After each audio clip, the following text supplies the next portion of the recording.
शेष महेश गणेश न ब्रह्मा, नारद सारद ना विश्वकर्मा, सिद्ध 84 ना 33, 9 अवतार नहीं 24, 5 तत्व नाही गुण तीना, नाद बिंद नाही गठसीना। ये चित्रगुप्त ना कीर्तनम बाजी, धर्म राय ना पंडित काजी, धूं धूं कार अनंत युग बीते, जादन कागज कौ के नचीते। अब ये बात जो बताई कि यहां पर कुछ भी नहीं था, ना ब्रह्मा ना विष्णु ना शिव ना ये पृथ्वी ना पानी ना 5 तत्व ना 3 गुण, तो महाराज कहें कि वे उस समय बताओ तुम कहां थे? तो बोले जी फिर आप कहां थे? धर्मदास बोला जा दिन थे हम तख्त खवासा, जा दिन थे हम तख्त खवासा, तन के पाजी सेवक दासा, सांख योगन पर लो परवाना। यहां पर शंखों योग से परलय थी और सतपुरुष के हम संग रहाना। हम तो भाई सतपुरुष के पास रहते थे। दास गरीब कबीर का चेहरा, सतलोक मरामरापुर डेरा। अमरपुर वो लोक, वो स्थान जो नष्ट नहीं होता, उसको अमर लोक कहते हैं, उसको अमरपुर कहते हैं, वो सतलोक कहलाता है। अब यहां पर विष्णु लोक को अमर लोक कहते हैं, ये भक्तजन जिन्होंने पूर्ण ज्ञान नहीं है। अमर लोक वो भी है, लेकिन वो कुछ समय के लिए अमर है। जैसे काल बताया था कि 7 ब्रह्मा मरेंगे जब एक विष्णु मरेगा, और विष्णु उपासक शिव उपासक शिवलोक को अमर लोक कहते हैं, और 7 विष्णु समाप्त होंगे जब एक शिव की समाप्ति होगी। अमर ये भी है, लेकिन ये अस्थायी अमर है, कुछ समय के लिए अमर है। वैसे तो जीव भी अमर है उमरता को ना, लेकिन दुख न्यो का न्यो। तो उस सतलोक में जैसे राजधानी तो चंडीगढ़ भी है, और राजधानी वहां भी है, दिल्ली वाली भी है। अमरलोक ये भी है, अमरलोक वो भी है। ये अमरलोक इन भगवानों का है, और वो अमरलोक उस पूर्ण परमात्मा का जो कभी नष्ट नहीं होता। इसलिए सतलोक जो चीज है वो कभी नष्ट में नहीं आती, नाश में नहीं आती, उसका पूर्ण प्रमाण है। दास गरीब कबीर का चेरा, चेरा कहते हैं चेले को, सागिर्द पुत्र। दास गरीब कबीर, कबीर कौन है? ये पूर्ण परमात्मा है, अनंत कोट ब्रह्मांड के भगवान है। जब मैंने ये बात शुरू में सुनी कि कबीर और भगवान किसने बनाया, मेरे मन में यूं इतना क्यों अज्ञानता के अंधेरे में ना बेरा के कह दे प्राणी, कबीर किसने भगवान बना दिया? हमने तो कदे सुना कोई ना, मन स्वीकारा कौन करे। और जब पढ़ा कबीर सागर और फिर गरीबदास जी का ग्रंथ साहिब, वो लाल और लालड़ी वाली बन गई मेरे संगमत है। अपने आप परख होगी, आप भी देख लेना, पर जो रुचि कर सुनेंगे और अपने मन में संशय उत्पन्न ना करेंगे तो आपको ये जगह बनाओगी, स्थान, ये बात कि बिल्कुल ज्यों की त्यों है, इसमें कोई फर्क नहीं है। ना तो महाराज जी ने ब्रह्मा विष्णु की शक्ति को नकारा किया जो शास्त्रों में प्रमाणित है, और ना ही उपलब्धि जो ये ऋषि लोग प्राप्त कर सकते हैं तन मन धन त्याग के ला के उस ईश्वर के चरणों में अनन्य मन से जो भक्ति भगवान विष्णु शिव की करते हैं, उनको ये भी नकारा नहीं किया कि उनको ये उपलब्धि नहीं होती, लेकिन उनका रिजल्ट बताया है, परिणाम बताया है कि अरबों खरबों वर्ष भी अगर तुम स्वर्ग में रहेगे तो भी मरे सरेगा। तो ये कोई सुख सथाई हमारी दृष्टि में तो आया नहीं, वो कहते हैं बंदी छोड़ो। सतलोक में सबसे पहले सतपुरुष ने अपने अनामी लोक तक आके, सतलोक से ऊपर और लोक हैं, 3 लोक और हैं, एक अलख लोक है, एक अगम लोक है, एक अनामी लोक है। अनामी लोक में जहां पर वो पूर्ण परमात्मा निराकार रूप में रहता है, और सतलोक में वो आकार में आता है। जैसे निरंजन अपने लोक में, वही नकल निरंजन ने की, अपने निरंजन लोक में आकार में है, और मृत मंडल में यहां निराकार शक्ति उसकी काम करती है, उसने उल्ट कर रखा है। तो सतलोक में आके सतपुरुष ने एक कमल के फूल पर, कमल का फूल बिना पानी के वैसे अपनी शक्ति से ऐसे बनाया, उसके ऊपर सफेद कमल के फूल पर स्वयं सतपुरुष आकार में आ गया। उनकी इतनी चमक है कि एक रूम में इतनी चमक निकलती है जैसे करोड़ों सूर्य और करोड़ों चांद मिला दे, और दोनों की रोशनी मिलकर जो चमक देवा पर गर्मी ना हो, इतनी झलक उस बंदी छोड़ भगवान सतपुरुष के एक रूम में तो निकल रही है। इतना उनका तेजो में शरीर है। तो सतपुरुष ने अपने कहते हैं 17 शब्द उच्चारण किए, वह सतलोक की सृष्टि रची। एक तो जैसे पूरा 10 किले हो और फिर उसमें कंस्ट्रक्शन करनी न्यारी होती है, वो रचना की। एक शब्द से उन्होंने वहां के उस सतलोक के सब द्वीप रच दिए। एक द्वीप की इतना क्षेत्र है कि ये सारे ब्रह्मांड और उस एक द्वीप के कोण में रखे जा सकते हैं। इतना बड़ा विस्तार एक द्वीप का है। तो सबसे पहले बंदी छोड़ ने एक शब्द से वहां के सभी द्वीप रच दिए और फिर 16 शब्द उच्चारण किए। शब्द से सृष्टि होती है सतलोक में, ये मैथुन सृष्टि नहीं है। पहले शब्द से दीप लोक आदि रच दिए।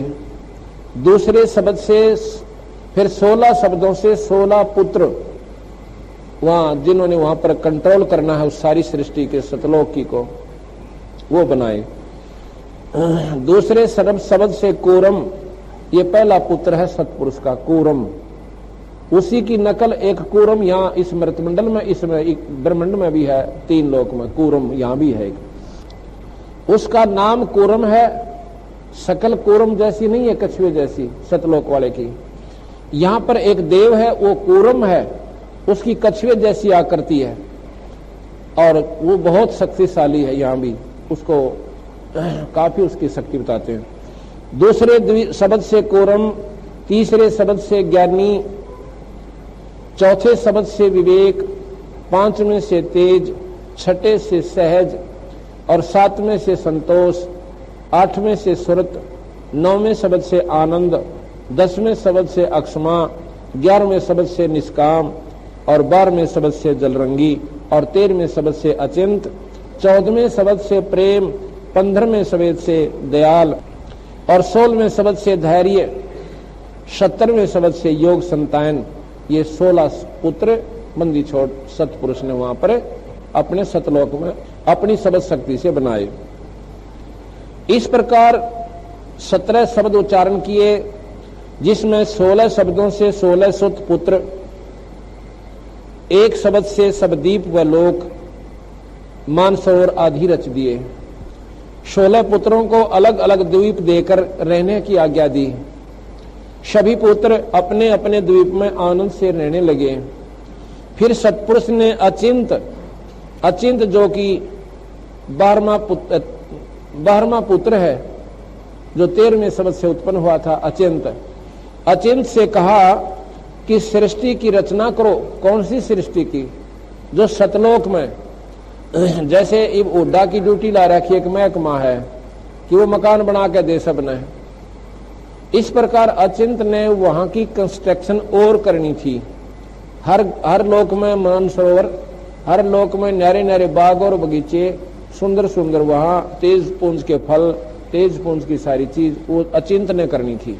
अचिंत ने प्रेमानंद शब्द उच्चारा।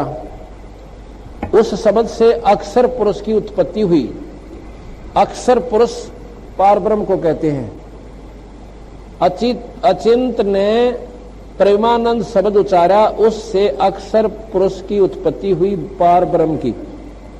अब ये बातें याद रखनी पड़ेंगी आपने। एक पूर्ण ब्रह्म, एक पार ब्रह्म, ये सारे शस्त्र सुलझेंगे आपके। पहले हमने ब्रह्म शब्द भी सुना, पार ब्रह्म भी सुना और पूर्ण ब्रह्म भी सुना, पर नोना बेरा था ये ब्रह्म कौन है, पर ब्रह्म कौन है, पूर्ण ब्रह्म क्या शक्ति है, इनकी क्या क्या परिभाषाएं हैं और इनमें क्या क्या गुण है। प्रकृति अक्षर ने फिर 4 अंश उत्पन्न किए। उसने फिर अपने हिसाब से 4 अंश उत्पन्न किए। फिर उसको देख कर अक्षर पुरुष आनंदित हो गया और वहां पर एक अमृत जल है, अमृत सरोवर है। उस अमृत सरोवर में वो अंदर चला गया।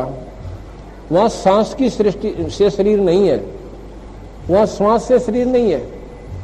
जैसे मछली श्वास नहीं लेती और पानी में रहती है, इसी वह प्रक्रिया है कि वह श्वास नहीं है, अपना शरीर यूं का यूं है, खूब आनंद है, तो उसमें वो चला गया और वहां जाकर सो गया, निंद्रा आ गई, आनंद में निंद्रा आ गई।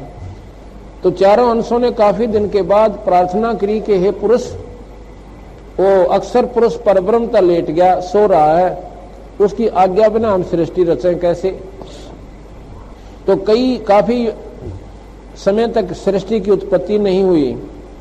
चारों अंशों ने समाधि लगाई तथा सतपुरुष से पूछा कि अक्सर पुरुष तो निद्रा में है, सृष्टि कैसे रची जाए। तब सतपुरुष ने एक ऐसा खेल किया, अवगत किया कि एक अंडा बनाया अपनी सबद शक्ति से, उस अंडे को उस जल में डाला, अंडा उस जल के अंदर ऐसे गड़गड़ाता हुआ जा रहा है, अक्सर पुरुष के बिल्कुल साथ से निकला, ज्यों ही उसके सामने आया इतनी जोर की आवाज आई जैसे बिजली कड़किया करे, और अचिंत उसकी अक्सर पुरुष की पारब्रह्म की निंद्रा खुल गई। जब उसने देखा पारब्रह्म ने कि ये कौन आ गया मेरे इसमें, उसके तेज से वो अंडा फूट गया। अंडे के फूटने वो ज्योत निरंजन निकला। अब ये 17वां पुत्र है उस ज्योत सतपुरुष का, जो अंडे से पैदा हुआ है, तो उसी का, क्योंकि उसने सतपुरुष ने अपनी सबद शक्ति से अंडा बनाया, अंडा उसके प्रभाव से फूट गया, उसमें ज्योत निरंजन निकला। तो आकाशवाणी हुई कि अक्सर पुरुष तेने सृष्टि रचनी थी भाई, तो नींद में सो गया, इसलिए ये अंडा हमने भेजना पड़ा, और जो इससे ये व्यक्ति निकला है इस महापुरुष को साथ लेकर तू बाहर आ जा। दोनों बाहर आ गए, इसको कुछ मत कहना, क्यों नींद में गुस्सा हो रहा था उसने। और तुम दोनों अपने एक द्वीप में रहो, अचिंत के पास। अब देखो ये मन कितना खतरनाक है। सभी पुत्रों को न्यारा न्यारा द्वीप मिल गया, अचिंत को भी एक द्वीप मिला हुआ, उसी में अक्सर पुरुष, अचिंत यानी परब्रह्म, अचिंत और परब्रह्म अक्सर पुरुष, और उसी में निरंजन को कह दिया कि तुम भी इसी लोक में रहे। अब काफी दिन तक वो एक ही लोक में रहे। निरंजन ने सोचा कि एक द्वीप में हम तो 3 जने हैं और बाकी एक एक आनंद मारे, मैं तो अपना न्यारा राज लूंगा, इस एक में मैं नहीं रहता। इस मन का वही स्वभाव यहां पर उत्पन्न है। एक भाई के पास 10 गज जगह फालतू होगी तो दूसरा लठ ठा लेगा, अब राना के कुक्रम तार करे, इसने न्यारे क्यों दे दिया, हम तो 3 हिस्से करांगे 10 गज के भी, जब मानना है। तो जी क्या हुआ, निरंजन ने लिखा है कबीर साहब ने कि 70 युग तक एक टांग पर खड़ा होकर तपस्या करी। सतपुरुष ने सहज दास को भेजा, जो बेटा है उनका, जो 5वें नंबर का, तो सहजदास जाओ और निरंजन से पूछो वो क्या चाहता है। सहजदास गया, कहने लगा भाई के चावस है, पिताजी पूछे। कहता भैया नौकरो, ये लोक मेरे लिए थोड़ा है, एकला आदमी, पर यो मन का स्वभाव इतना गंदा है, जितनी लंबी कोठी होगी 1.5 आदमी रहेगा उसमें। क्यों 1.5 क्यों कर, घर में 3 प्राणी हो, एक पत्नी, एक पति, एक लड़का।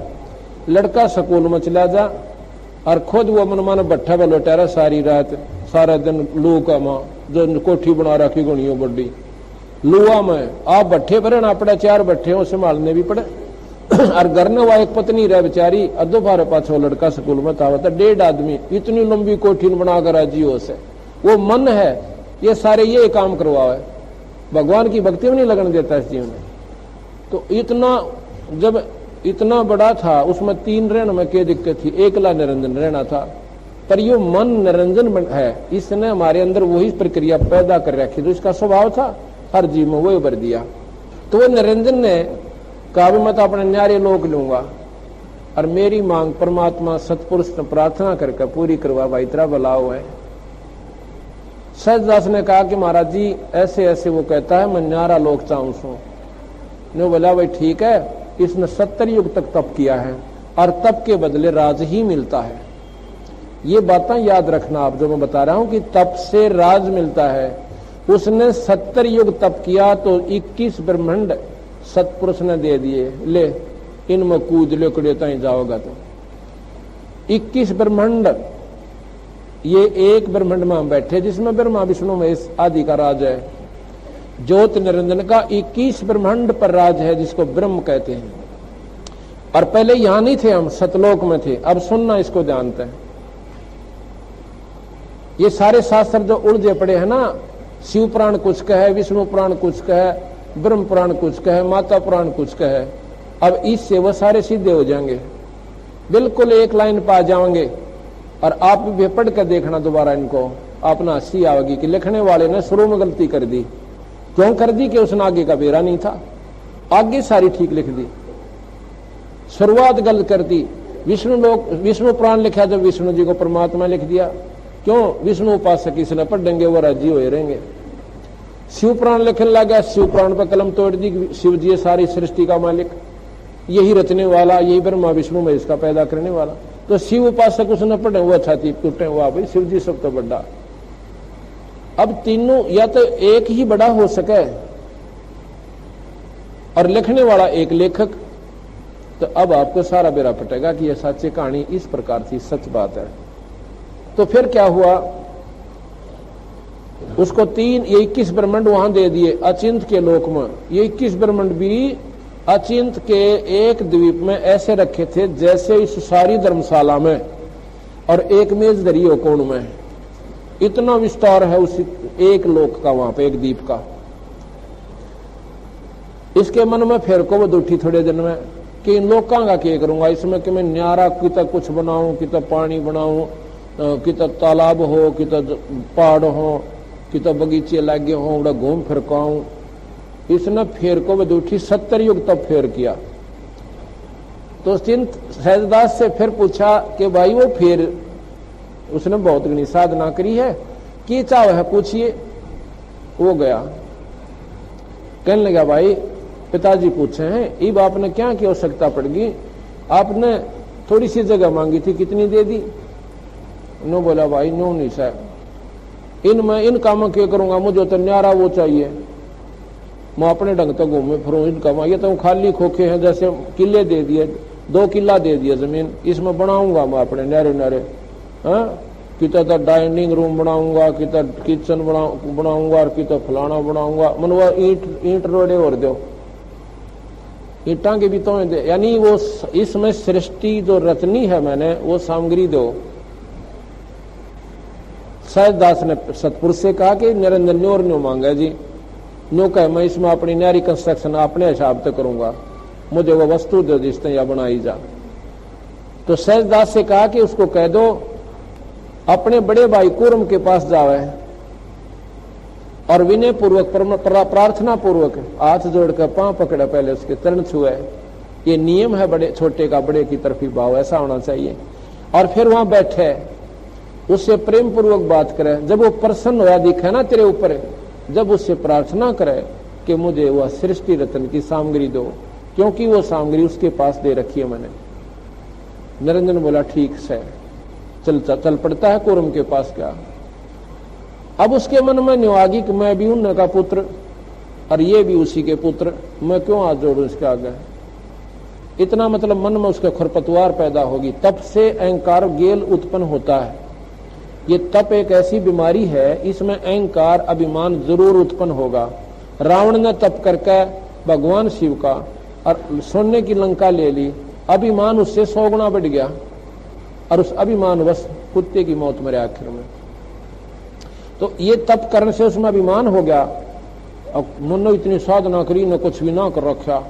जाके कहता है कि कुरम अकाजा भैया ठीक है, अब ठीक हूं, आपके पास वो सृष्टि रचने की सामग्री है वो मुझे दे दे। कहने लगा भाई तेरे को किसने बताई कि पिताजी ने? वैसे थोड़ा मैंने तप किया है, जब मिली है मुझे।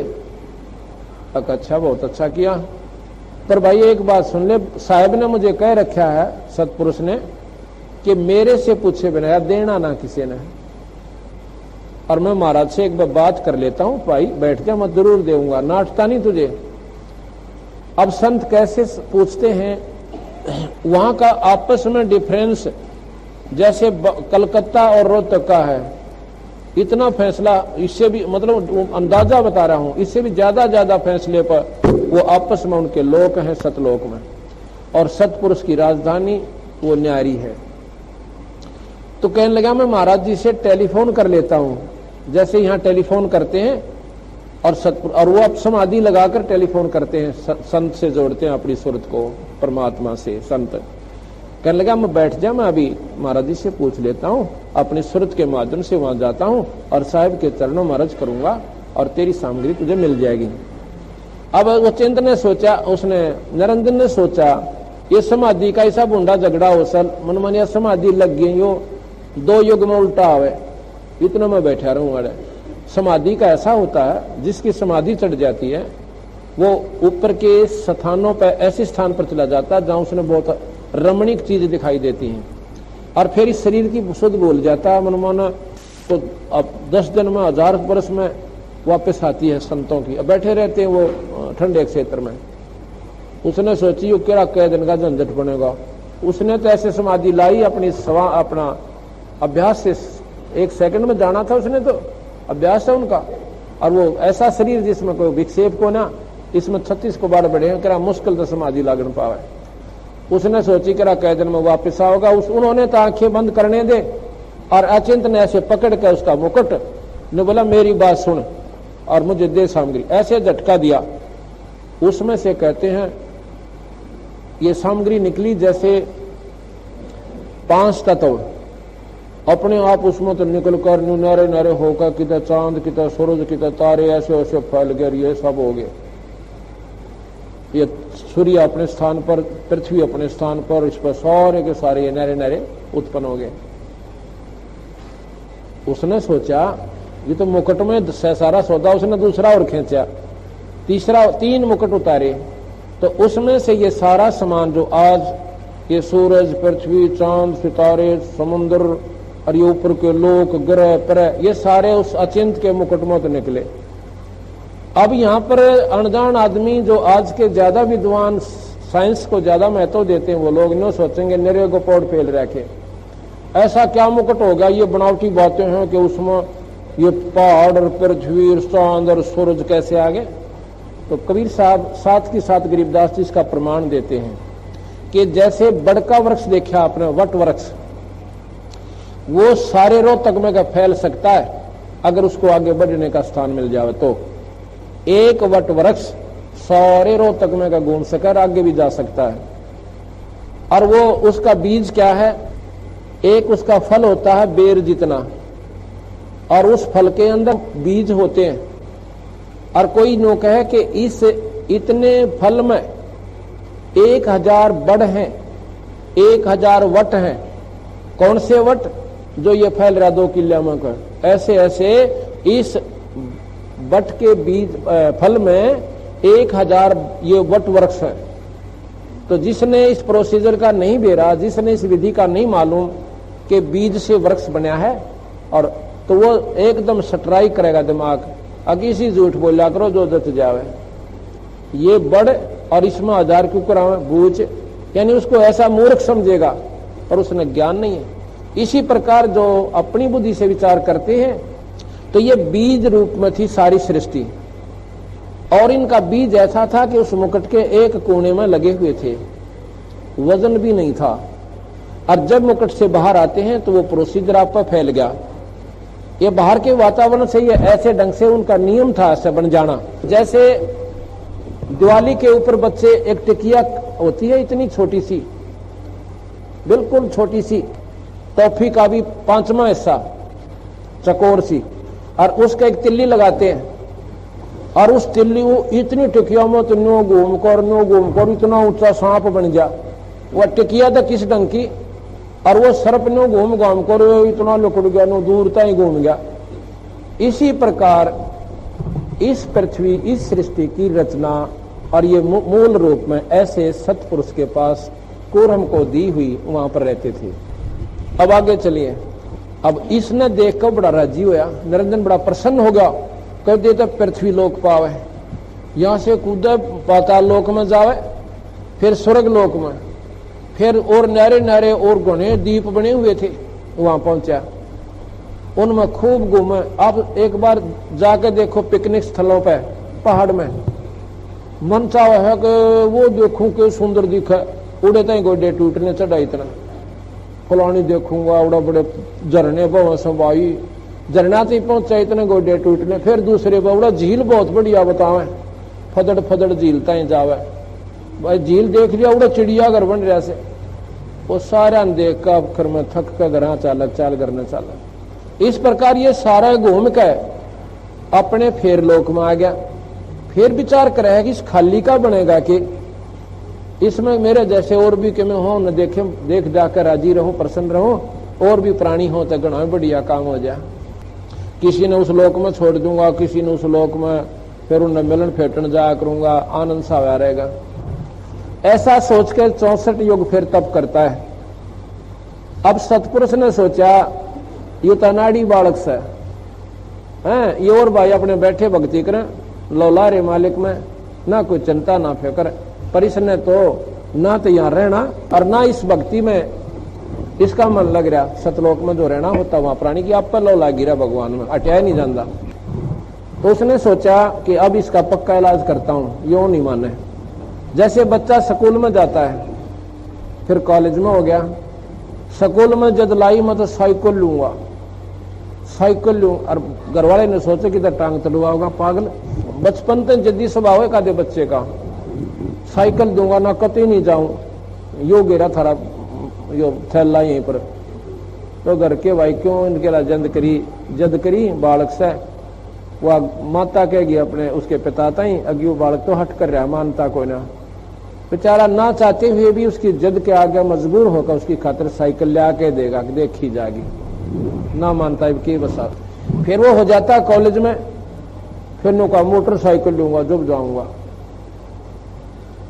और फिर और करा के मांगे आज 500 रुपये दो और घूमो इधर उधर। तो माता पिता ने पता लग जाए कि वो बच्चा पढ़ने के लक्षण को ना सियाना हो गया, इसको ब्याह कर दें, इसको धंधे में जोड़ दें ताकि वो अपना काम करे, ना यहाँ तो नुकसान कर रहा है। तो उससे क्या कहेंगे कि भाई देख तेरा पढ़ने मत मन से को नहीं, और क्यों खाम का पैसे बर्बाद करता है, बेटा तो अपना कोई धंधा देख ले। वो भी राजी था कि माता पिता एक वे पांडा छोटा पढ़ने, वो पढ़ने का था को नहीं, बोला ठीक से देख लूंगा। फिर भाई तेरा ब्याह करना पड़ेगा, एक तो रोटी पाउंड में बालक हो जा, हम कत्ते ही पवाएंगे, उन्हें बड़ो बढ़ा के उसका ठह काटे रोग, उसकी शादी कर दी जाती है। अब शादी होने पाछे वो अपने नून मिर्च तेल में सारी उम्र बीत जाएगी, उसने सांस नहीं आवे, माँ बाप का पांडा छूटे। ये नियम वहां से चला था निरंजन से, क्योंकि इस निरंजन ने वहां पर इतना दुखी कर लिया उस सतपुरुष को, आखिर में इसका ऐसा इलाज करना पड़ा। लेकिन उसने ऐसा नहीं किया जैसा कि इसने किया। उन्होंने ये कहा कि इसको इतने जीव दे दूंगा कि उनके ऊपर यू खेल लेगा खिलौना है। कैसे दूंगा? अपनी सबद शक्ति से एक लड़की बनाई, तेज पुंज की लड़की, उसका कोई ऐसा अंग नहीं था जो सृष्टि कर्म का होता है। वो लड़की बना के उसको कहा बेटी तेरे पास एक सबद शक्ति है, और इस तरह वो निरंजन जितने जीव कहते तो एक बार मोहम्मद कर दिया बेटी, यू राजीव हरागा बौड़ी बूचुन गेला खेल लेगा। जैसे भी जीव कहे पर तेज पुंज के होंगे वह, उनका यू गंदा शरीर नहीं होगा जिसमें कष्ट आदि नहीं होंगे, पर वो अस्थायी होगा, 1000-2000 वर्ष पाछे वो खत्म हो जाया करेगा, और फिर तेरा गाह जोड़ेगा तो एक बार फिर सब तक मौत काट दिए, वो फिर और बन जाएंगे। वह लड़की भी खुश होकर कहती ठीक है पिताजी, आपका जो हुक्म, आप मेरे पिताजी जहां कहोगे वहीं जाऊंगी। सहजदास से कहा कि बेटा इस लड़की ने और निरंजन के पास छोड़कर और कह देना कि इसके पास ये सृष्टि रचने की सामग्री है। तो 64 युग जब तप किया, उसने कहा कि मुझे जीव दे दो ताकि मैं यहां पर इनके साथ अपना मन बहला लूं।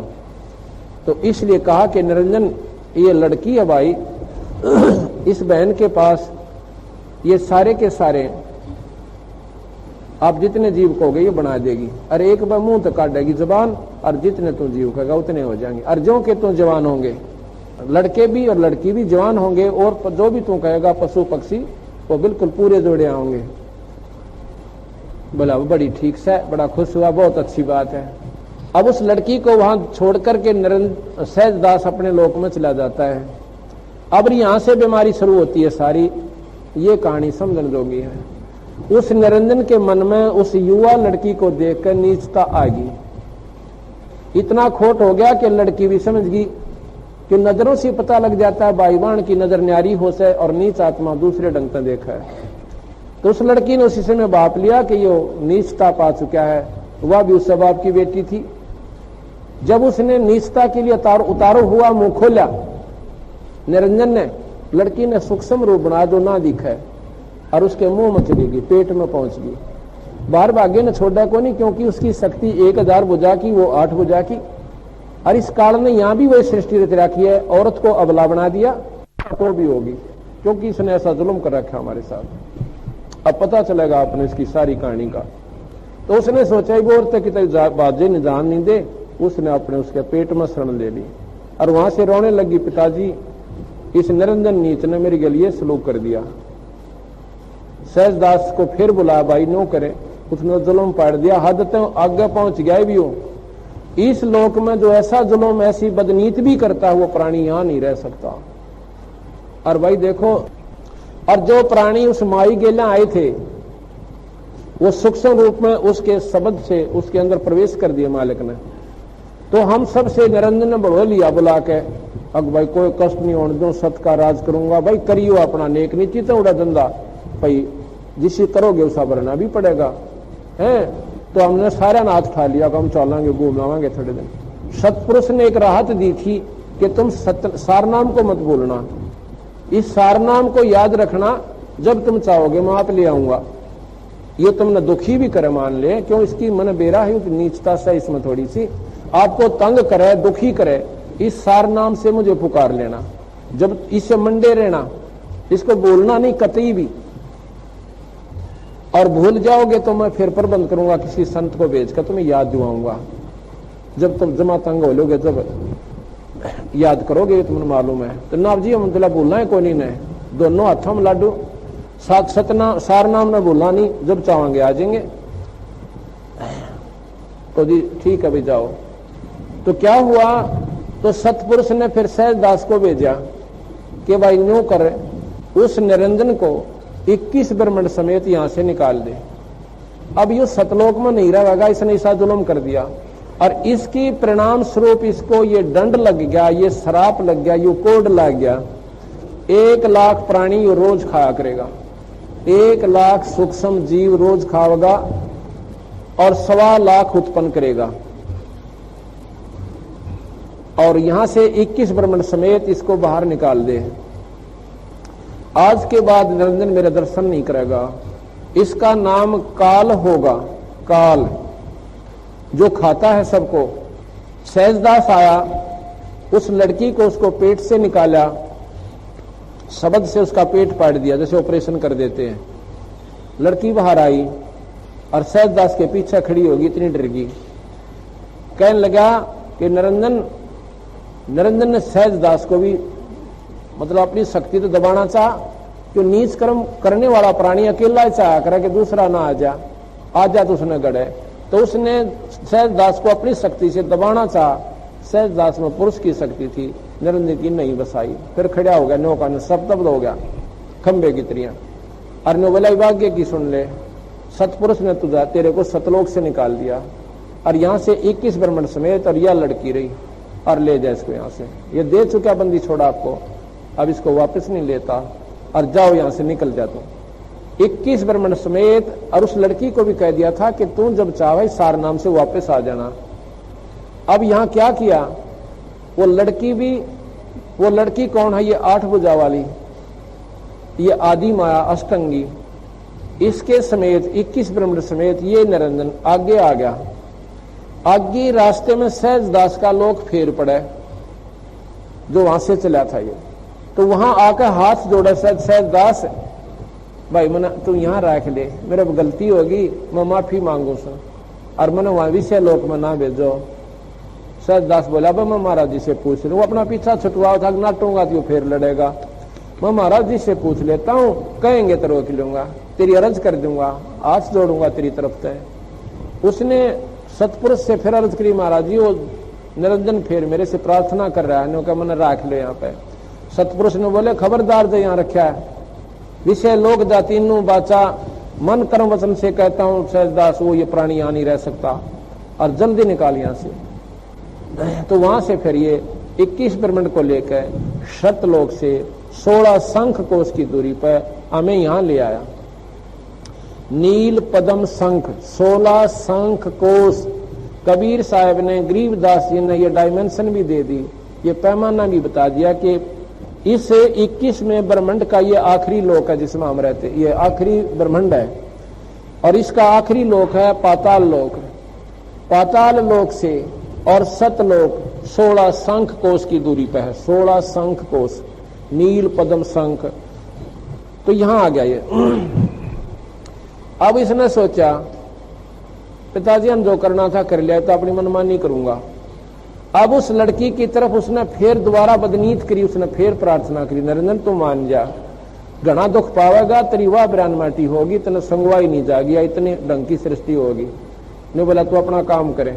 जबरदस्ती शादी करके 3 बच्चे उत्पन्न किए। बड़े का नाम ब्रह्मा, दूसरे का विष्णु और तीसरे का शिव हुआ। शेरा वाली इन तीनों की माता है। और शक्ति पुराण पढ़ के देखो, इसमें साफ लिख रखा है,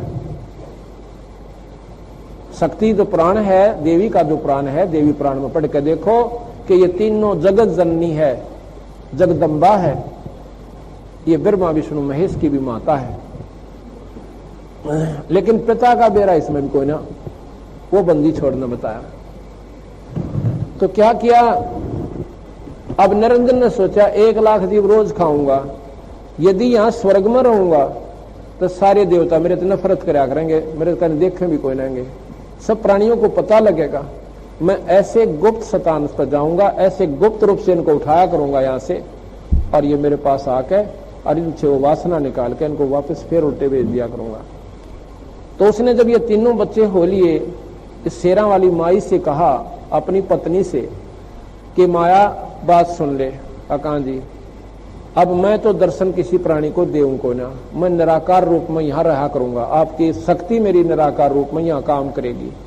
मैं जाऊंगा अपने ऐसे लोक पे, ना वहां ब्रह्मा आ सकेगा, ना विष्णु आ सकेगा, ना यो शिव जी आ सकेगा। और ये तीनों परम शक्ति हैं, परम साधक हैं।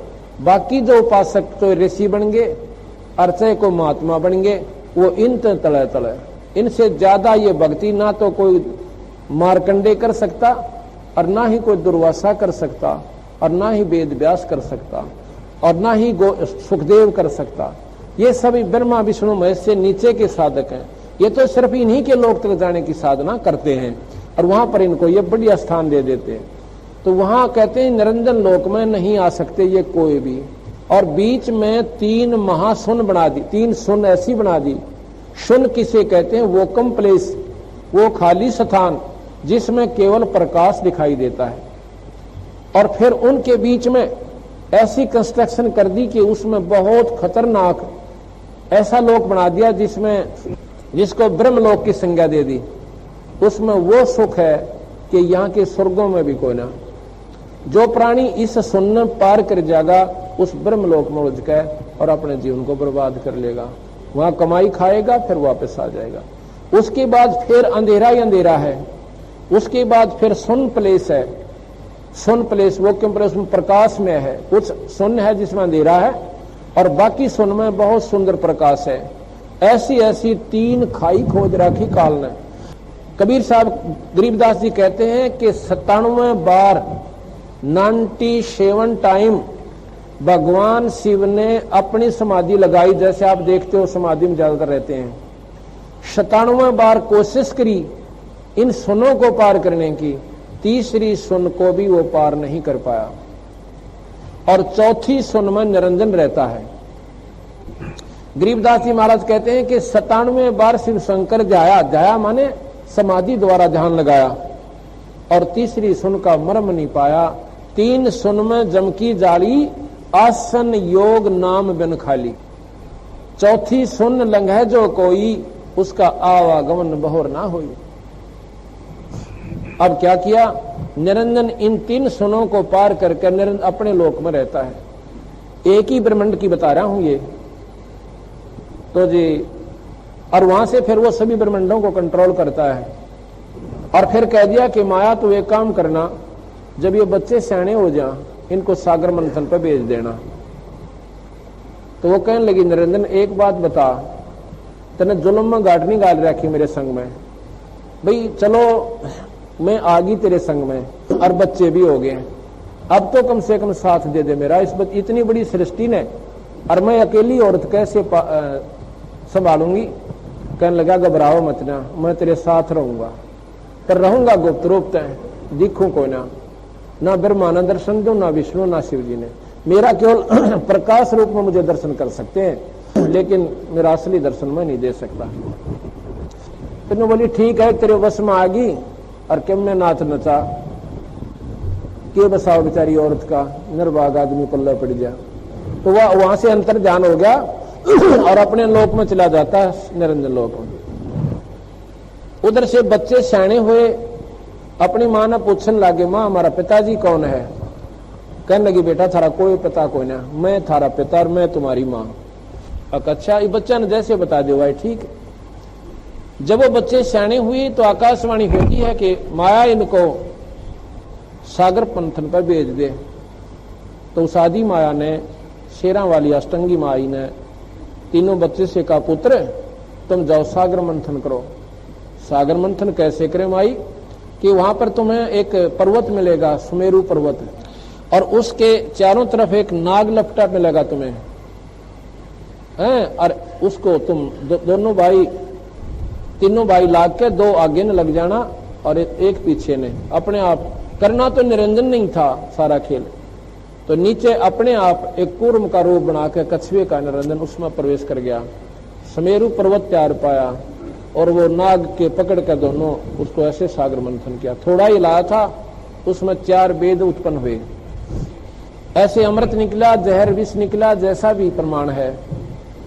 तो चारों वेदों के लेकर ब्रह्मा अपने पास आ गया कि कहने लगे, बेटा पहले वस्तु कौन सी निकली, कि वेद निकले, दूसरा अमृत निकला, तीसरी बार ये बेराना क्या है इसमें। अच्छा, तन्यो करो पुत्र, वेद तो ब्रह्मा पढ़ ले, अमृत विष्णु ले ले, और भाई भोलेनाथ इस बाकी के पदार्थ ने तो पी ले भाई, पृथ्वी मत गिरना या सत्यानाश हो जाएगी, जल जाओगी। तो उसने मां के हुक्म से वो अपने कंठ में ठहरा लिया। अब इतनी प्रबल शक्ति थी उसमें, उन्होंने कंठ से आगे नहीं जाने दिया उसको, और कुछ दिनों के बाद वो जहर निष्क्रिय हो गया उस कंठ में रहकर। तो जब वेद ब्रह्मा ने पढ़े, उसमें पाया कि परमात्मा सृष्टि का रचने वाला एक और मालिक है, पुरुष है। वो कहने लगे अपने भाइयों से कि ऐसे ऐसे भाई, अपना पिता कोई और है। तो मां के पास आते हैं, कहने लगे माता जी, कहा भाई तो झूठी निकली। अब कैसे, आप कह रही थी हमारे पिताजी को ना, और वेद बतावा कि पुरुष और है। ने बोले भाई है तो, पर मैं बताने में असमर्थ थी। क्यों? क्योंकि भाई अगर मैं तुम्हें बता देती कि तुम्हारा पिता 21वें ब्रह्मांड के आखिरी लोक में रहता है, और तुम मन मन जद ला लेंगे, पिताजी के पास ले चलो, हम तो रोने लग जाते, मैं कित लेकर जाऊं भाई, ना तो मैं जा सकती वहां पे, और ना बेटा तुम जा सकते। कहने लगे भाई माता जी यहां भी झूठ बोला, थोड़ी सी बात न लको है, छुपा रही है। ब्रह्मा बोला कैसे, कि वेद में लिखा है योग समाधि द्वारा हम अपने पिता निरंजन के दर्शन कर सकते हैं। माई बोली भाई दर्शन तक कर नहीं सकते, एक प्रकाश दिखाई देगा, और उसने थारा काम चल रहा है कोई ना, जिसने वो प्रकाश दिखाई देगा उसमें सिद्धियां आ जाएंगी। ने बोले माँ तेरा यकीन मारे तो उठ गया, हम तेरी बात पर विश्वास करें को ना, मैं तो समाधि लाऊंगा और ऐसे वेदों लिखे अनुसार साधना करूंगा।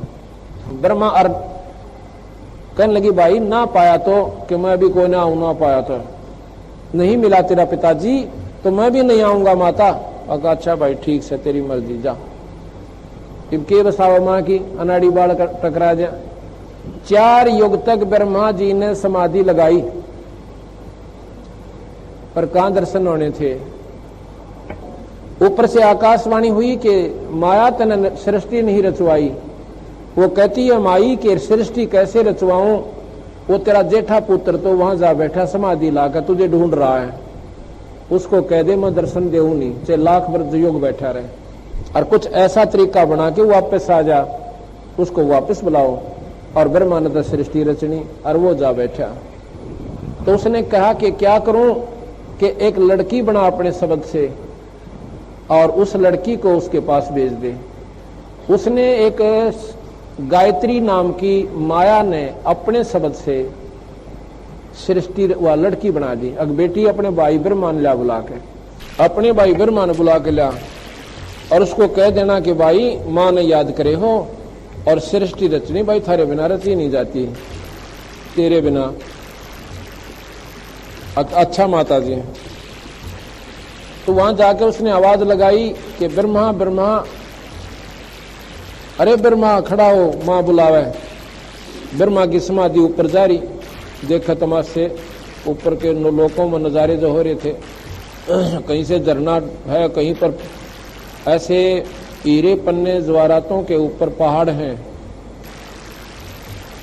उनको देख रहा, बड़ी रोशनी है।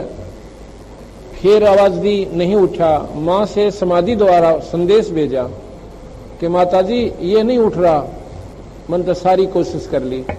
माई कहने लगी इसके चरण का अंगूठा, दाएं चरण के अंगूठे का अपना हाथ स्पर्श कर दे। जो ही उसने हाथ स्पर्श किया, एकदम उसकी समाधि वापस आ गई। और सामने लड़की युवा को देख के और क्रोधित हो गया, तू कौन कुलटा है, कौन नीच है, तू मेरे धर्म को भ्रष्ट करने के लिए आई है, तुझे श्राप देता हूं। मैं परमात्मा ढूंढ रहा हूं, तो मुझे भंग करने के लिए आई है। वह कहने लगी, ब्रह्मा बात सुन ले, मैं मां ने भेजी हूं और ऐसे ऐसे आपको बुलाया से, मेरी बात सुन ले, फिर श्राप दे देना, पर पहले श्राप मत देना, 2 मिनट हट जा। और तेरे बिना भाई सृष्टि नहीं रची जा सकती। मेरा कोई शौक नहीं तेरे पास आने का, मां का आदेश पालन किया मैंने। ईब तेरी मौज, तू चाल चाहे मत चाल, मेरे मुझे श्राप नहीं दे, मैं ये गई। अगना डट जा बहन, डट जा। अब उसने सोची पिता तो पावना, तो न्यू बोला मैंने पिताजी मिलानी, माँ को कह के आया था, वहां तो मैं कति अंडी पाक कर चला था कि माँ पिताजी मिल गए तो आऊंगा, ना कति नहीं आऊं। न्यू बोली भाई मैं क्या बताऊं, एक काम कर दिए, क्या, मेरी झूठी गवाही दे दिए कि न पिताजी के दर्शन हो गए, मैं चल पड़ूंगा तेरे साथ। न्यू बोली भाई मैं क्यों झूठी गवाही, जो पाप की भागी बनो। तो उसने ये यहां बताने जोगी बात भी नहीं है, लिखी हुई शास्त्र में। उस लड़की ने स्वयं ऐसा प्रश्न किया, तो ब्रह्मा कहने लगा ठीक है। फिर उसने सोचा कि एक और अपना साथी बना लूं गवाह देने की खातिर। तो वह कहने लगी एक लड़की और तैयार करती हूं मैं अपनी सबद शक्ति से। उसने एक लड़की और तैयार करी, उसका नाम पौपवती रखा कि ये अपनी दोनों की गवाही दे देगी कि हमारे सामने हम दोनों गवाह हो जाएंगे तेरे कि ब्रह्मा ने दर्शन हुए। तो उस लड़की ने भी वही शर्त रखी, ब्रह्मा ने वो भी स्वीकार कर ली, क्यों वो तो अपना एक ओडा एक बहाना चाहा था, किसी प्रकार में वापस चला जाऊं, वैसे जा नहीं सकता था। तो ऐसे उन दोनों ने झूठी गवाही देने का स्वीकार कर ली। तो ब्रह्मा आ गया, आके अपनी माँ से पूछ रहा। माँ ने पूछा बेटा आ गया? आ गया बेटा। माँ आ गया माता जी, बहुत अच्छा किया पुत्र, तेरे बिना सृष्टि रची नहीं जावती। पर एक बात बता भाई, तने पिताजी के दर्शन हुए तेरे के? हाँ माता जी कति, और वैसे थोड़ा हूं था मैं भी जद का पक्का हूं। जब उसने इतना कॉन्फिडेंस से कहा, विश्वास के साथ, तो मां भी चक्कर खाएगी कि भाई इसका मैं क्यों कर प्रमाण मानूं कि इन दोनों ने पूछ ले, इसके आगे दर्शन दिए मतलब साकार मां के। वो बोली रे आए सच्ची बताओ, इन दर्शन हो गए? हाँ माता जी हमारे सामने हुए। उन्हें सोची ये निरंजन भी नाराज उठा, मेरे ताई कह मैं दर्शन दूं ना, अरे इनको दर्शन दे दिए। एक लवा जैसे क्रोधी हो जाती है पत्नी और बोल रहे को ना, एक तरफ जा बैठी। निरंजन ने पता चला, की बात से तू ऐसे नाराज क्यों हो रही है? अंदर से सूक्ष्म रूप से प्रेरणा देता है। और वो उसको मालूम था कि निरंजन की है ये। कहने लगा तू लागा झूठ बोलने, वह बोलती है और मैं तेरे ढूंढे में मेरा अपना चला अपना संभाल दे। कहने लगा की बात कि वो कह तू मेरे से कहता मैं दर्शन नहीं दूं और ब्रह्मा का मन दर्शन हो गए। अब वो झूठ बोलो तीनों जने, वो अपना ही आप पे मस्टोक बनाए बैठे, अपना आप पे उन्होंने झूठी गवाही आप पे दे रही वो दोनों की दोनों उसकी। अच्छा हाँ पक्की बात है। वह गई गुस्से में आकर। अब जैसे दोषी हो ना, दोषी उसको पुलिस वाले पहले प्रेम तो पूछे और वो जानते नहीं होगा जना जी कतिये नहीं मन क्या चोरी करिए को ना, मैं तो मामा का जा रहा था अरे एक ना और गेले ले जाएगा पूछ ले इस पर। तो उन्होंने सोचा साची भगत ना जात गड़ा जा। वो फिर पूरे प्रमाण इकट्ठे करता है और जब ने पक्का हो जाना ही तो 10 नंबरी है किसका सच्चा था। फिर उसने गेड़ का गड़ा। फिर वो जब वो करड़ा बोला ना थानेदार जब बनो का हाँ जी मतलब चोरी उन डेरा था कि इतना वो भी टांगेगा उल्टा, वो फिर स्वीकार कर लेता है क्यों चोट भी खाई। तो वो कहता जी हाँ मैंने करी। तो जब माँ करड़ी होकर गई रे तुम झूठ बोलते हो और मेरे को उस पुरुष की आकाशवाणी हुई है, आकाशवाणी का नाम छुड़ाना हो तो फीके पड़ गए कि झूठ बोलना क्यों कर। जब उसी ने कह दिया तो तीनों जने आसन लागे बांगा मुंह करके जो कर आशा कर टेढ़ा मुंह करके वह जानेगी निर्भागो तुमने झूठ बोली और मुझे बेवकूफ बनाते हो। तो उन्हें श्राप दे दिया माता ने उन तीनों को। ब्रह्मा को श्राप दिया कि तेरी पूजा जग में नहीं होगी, निर्भाग ने झूठी सी कसूती बोल दी और तेरे वंशज जो होंगे तेरे कैसे होंगे, गुमराह करा करेंगे दुनिया ने और ठग ठग खाया करेंगे। अब ब्रह्मा ने यह बात सुनी बेहोश हो गया। अच्छा काम बिगड़े थे। उस लड़की को श्राप दिया गायत्री को कि तूने ऐसा जुल्म किया है, तू जो है गौ बनेगी, गौ का रूप धारण करेगी। और तीसरी को श्राप दे दिया कि तू गंदे स्थान पर बूटी बनेगी। केवड़ा केतकी नाम बताया है ग्रंथ साहब में, तो केवड़ा केतकी नाम से गंदे स्थान पर उत्पन्न होने वाली जड़ी बनेगी और तेरे पास कोई नहीं जाया करेगा, दूर तो बदबू आया करेगी तेरे माता। जब ये तीनों को श्राप दे दिया, ऊपर से निरंजन ने कहा कि माया तूने जुल्म कर दिया, तूने श्राप नहीं देना था इन बच्चों को, गलती होगी थी। अब मैं तुझे श्राप देता हूं कि तुम द्वापर युग में द्रौपदी बनेंगी, तेरे 5 पति होंगे। अब माई ने बोली ठीक है निरंजन, ना तो तू करण दे और ना तू करे, अब इनको मैं ताड़ूंगी नहीं तो ये कंट्रोल कैसे होंगे मेरे से, और ये श्राप तूने मेरे को और दे दिया। फिर कहती है विष्णु जी को बुला के कि बेटा बात सुन, अब ब्रह्मा जी ने तो ऐसे ऐसे आपके पिता के अपने के दर्शन करने गया था, इसने तो मिला नहीं, और तू भी कोशिश कर ले कहीं फिर बीच में समाधि ला कर बैठ जाओ या सृष्टि रचनी है। विष्णु जी वहां से चल पड़े, शेष नाग के लोक में पहुंच जाते हैं। ये सारे शास्त्रों का निखार बता रहा हूं आपको, कति एक रस हो जाएंगे, कोई संशय नहीं रहेगा। सारे पुराण सारे शास्त्र गीता भागवत रामायण एक रस होती आ जाएगी। वहां जाके और वहां पर शेषनाग उत्पन्न हो लिया था, सागर मंथन से पहले निरंजन ने अपनी शक्ति से पैदा कर दिया था। शेषनाग के लोक में पिता को ढूंढता हुआ विष्णु पहुंचा तो शेषनाग ने सोचा कि मेरी जुरिडक्शन में, मेरी सीमा में ये कौन आ गया। और जैसे जोटा अपनी जुरिडक्शन बना रहा, दूसरा जोटा आ जाए उसने सर फड़वा ले और मार दे और मेरे लिए, अब कैसा आ गया यूं। इसी प्रकार हम सब में व्यर्ती है। राजा ने अपनी जुरिडक्शन बांट रखी है, अपनी सीमा बना रखी है। तो जब वो पहुंचा तो एकदम सोचा ना समझा 1000 फुणों से और अपने जहर का वो एकदम फुंकारा मार दिया, जैसे आंधी उठ को आकर, और विष्णु जी दिखाई भी नहीं दिए और सारा शरीर सांवला हो गया। अब जब वो हट लिया जहर का वो अंधेरा सा, उसने देखा ये आया कहां से, देखा है तो 1000 फुणों ने शेषनाग नौकरे खड़ा है कि आगे आगे तो डसूंगा, ये तो तेरे को एक अल्टीमेटम दिया कि भाग जाए यहां से।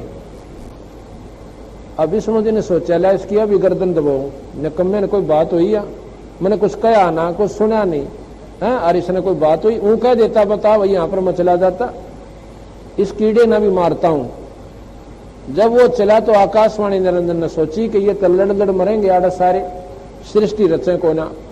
आकाशवाणी करी कि विष्णु अब इसको मत मार, जब तू द्वापर युग में कृष्ण बनकर जाओगा तब इसका बदला ले लेना। इसने उड़गड़ दिए पर ईब ना कुछ कहे, और ये भी वहीं जाओगा, काली दय में उत्पन्न होगा। तो शांत होकर जाके अपनी मां ने साची बता दे कि मैं दर्शन तो तेरे तुमने किससे ने नहीं दूं भाई, मुझे कोई दर्शन मेरे नहीं कर सकता, अर्थे कितने युग घूम ले, और अपनी मां ने साची बता देना, तेरा ब्रह्मा वाला हाल हो जाएगा। विष्णु जी वहां से वापस आ गया, आके मां ने पूछा कि पुत्र पिता के दर्शन हुए? अगर नहीं मां मुझे नहीं हुए। तो मां ने छाती से ला लिया, अग बेटा तू सतवादी होगा और तेरे को पालन पोषण का महकमा देती हूं और तेरी जगत में वाह वाह वाह करेगी, तो सतोगुणी होगा। उधर से फिर भगवान शिव बुलाया कि आजा बेटा, तेरे दो भाइयों ने तेरा पिताजी मिला नहीं, यानी परमात्मा दर्शन नहीं हुए ज्योत निरंजन के, अब तू भी अपनी कोशिश कर ले। शिव जी कहने लगे मां जब बड़े भाई ने नहीं मिला और मेरे से विचलन नहीं मिला तो मैं तो कोशिश ना करता, पर एक काम कर दे माई, एक रहम कर दे मेरे पर, एक वर दे दे अकमांग भाई कि ऐसा वर दे दे मैं कदे नहीं मरूं। नो बोली भाई ये तो मेरे बस का कौन है, ये तो इस निरंजन लोक में हो ही नहीं सकता कि जन्म मरण ना हुआ है, जो पैदा होया सब वो मरेगा और जो मरा सब वो पैदा जरूर होगा। जैसा मैं एक कथा जब शुरू करी थी बीच में छोड़ गया था, हैव ग्रीवा जो था उसने साधना करी थी तो प्रश्न बता दिया था। तो ऐसा है, तो वो माई कहने लगी भाई जो पैदा होगा वो मरेगा और जो मर गया उसका जन्म जरूरी है, पर पुत्र तेरे को एक तेरे पर रहम करती हूं, तने विशेष रस करी है, वो क्या कि एक विधि बताऊंगी, तेरी आयु सब तो लंबी हो जाएगी। अकमा यह बता दे कि तू ज्यादातर समाधि में रहना और अपने प्राणों को 10वें द्वार पर रखना और ठंडे क्षेत्र में रहना, तेरी आयु सब तो लंबी हो जाएगी। तो बोला ठीक है माता जी। तो भगवान शिव जी ज्यादातर समाधि में रहते हैं, आप देखते हो उनके अर्धन समाधि में रहते हैं। कोई समय आता है जब अपना उसने प्रलय करनी होती है, जब प्रलय के लिए आदेश दे देता है उसके बाद फिर समाधि बैठ जाता है। बाकी यहाँ पर जो घटना है उसने प्रेतों की ड्यूटी ला रखी है, गणों की, जो भी यहाँ पर कोई मारना है, मरवाना है, एक्सीडेंट करवाना है, ये वो गण करवाते हैं शिव के, ये प्रेत कराते हैं, वो नहीं करते। और जब प्रलय करनी होती है, जब वो स्वयं आंखें खोलते हैं, तीसरा नेत्र उससे नष्ट कर देते हैं। क्यों करते हैं अब पता लगेगा। इसके बाद आकाशवाणी फिर हुई कि तीनों पुत्रों का ब्याह कर दे। अब किसके संग कर दूं कि या तू सोच किसके साथ करना है।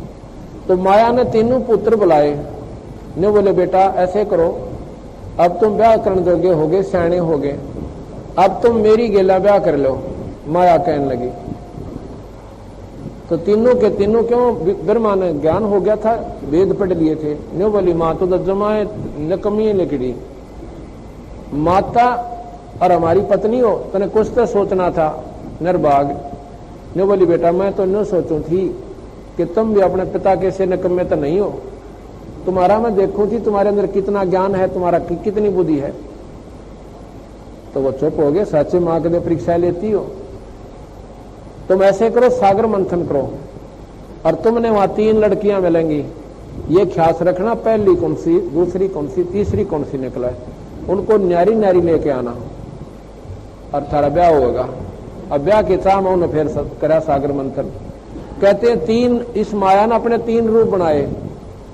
एक सिद्धि बहुत चोलेदार है, किरा क्या रूप बना सकता है, वो न्यो का न्यो भी रहे, अपना तीसरा 3 रूप बना के गुप्त रूप में छुप गई। तो पहले लड़की निकली, दूसरी निकली, तीसरी निकली, 3वां लेकर आ गए।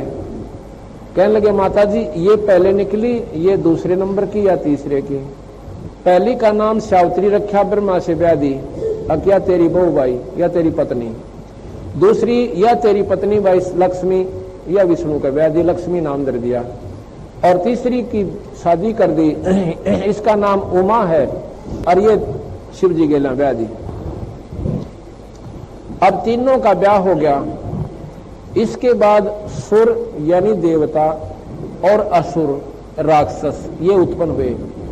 एक ही पिता का एक बेटा था, ईसा बढ़िया है कि मात पिता की आत्मा ठंडी रखे।